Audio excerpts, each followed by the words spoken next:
morning. My name is Jim Wrathall. I'm with K&L Gates law firm here at Energy Storage Association. Today we're going to do an interview with Rick Cutright of GE Power. We're going to get to hear about your new announcements of Reservoir Solutions and other happenings with GE Power in the energy storage space. So good morning, Rick. Glad to be here with you. Yeah, glad to be here too. Thanks. So why don't you start off by just diving in and telling us a little bit more about Reservoir Solutions and what you're doing with that in the market.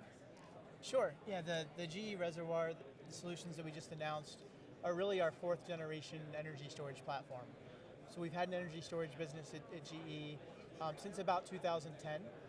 We've done a lot of projects all over the world, a lot of lessons learned.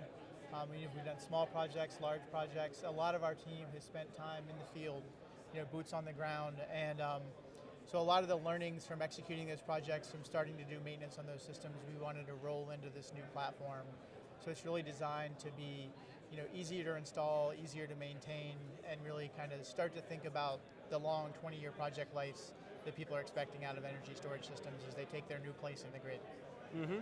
I saw one of the features was the modularity and the ability to size it appropriately. Can you tell us more about that? Sure. I think one of the jokes in the industry is that once you've seen one storage project, you've seen one storage project, because everything so far has kind of been customized.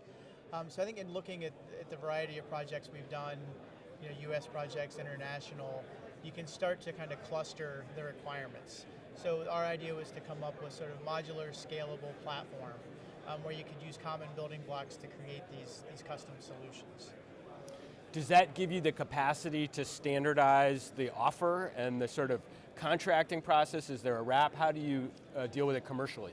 It definitely does. I think when we think about energy storage systems, whether they're high power or mid power or energy, from the inverter out, that's really GE's bread and butter. The switchgear, the balance of plant, the transformers, the grid connections, protection, relays, all of that sort of stuff.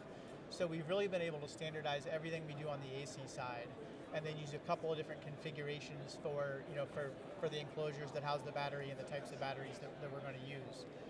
So that puts us in a really good position to not just the equipment, but as you said, we can standardize our proposals, we can start to standardize how we structure our long-term service agreements and our performance guarantees over these 15, 20, 25-year projects. So it kind of simplifies the upfront process, makes it easier to be very clear with our customers and with the stakeholders on exactly what they're getting and what it's going to do for them. What would you describe as the top 2 or 3 advantages to this approach for your customers? Sure. I think the biggest advantage with the Reservoir, and maybe the biggest distinction over the stuff that we've done and I think the industry in general right now, is integrating kind of our own BMS at the rack level on the batteries.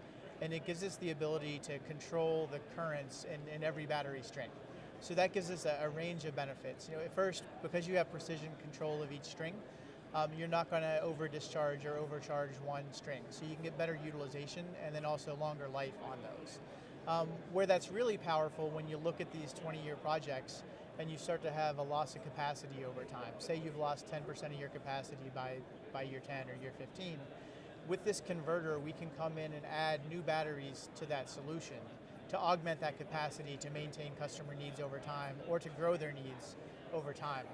And what's really nice about that is it truly future-proofs the design, because it doesn't have to be the exact same form factor and the exact same voltage of battery. So you can mix a new type of battery technology into these older projects and tie them into that kind of intelligent DC bus that we've created. Nice.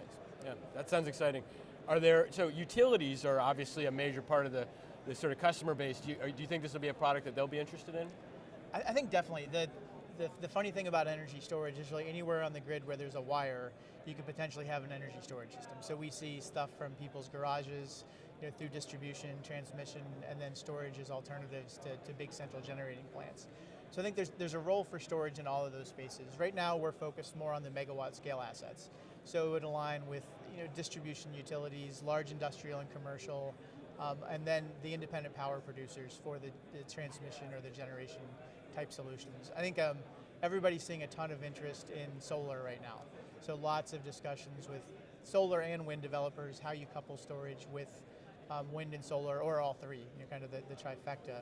So the other big feature with those DC to DC converters is it lets us DC couple solar into the solution. So one of my favorite offerings now are those DC coupled solar hybrids, where you kind of have, say, a 50 megawatt grid connection with a 4-hour battery configuration behind it, and you put 100 megawatts of solar behind that. And then you're shifting 30% of that energy out of the daylight hours and into the evening hours to meet peaks or when it's needed. So overall, it's a much lower equipment cost to provide that solution. You get a higher capacity factor, and it starts to bring solar in line with when people have the peak demands and higher prices on the market.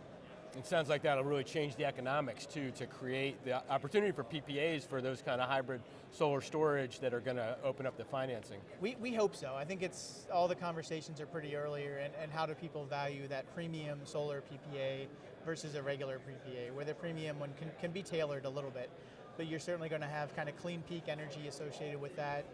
That energy storage system can also take care of volatility from clouds. It can also help with power factor and voltage and all those things and really stack the benefits. So I think time will tell how the off-takers, how the industry values this premium solar or wind or all three versus the conventional. But it looks pretty promising. Sounds very exciting. We'll look forward to meeting up with you again next year and hearing more about how it's rolling out. Yeah, thank you.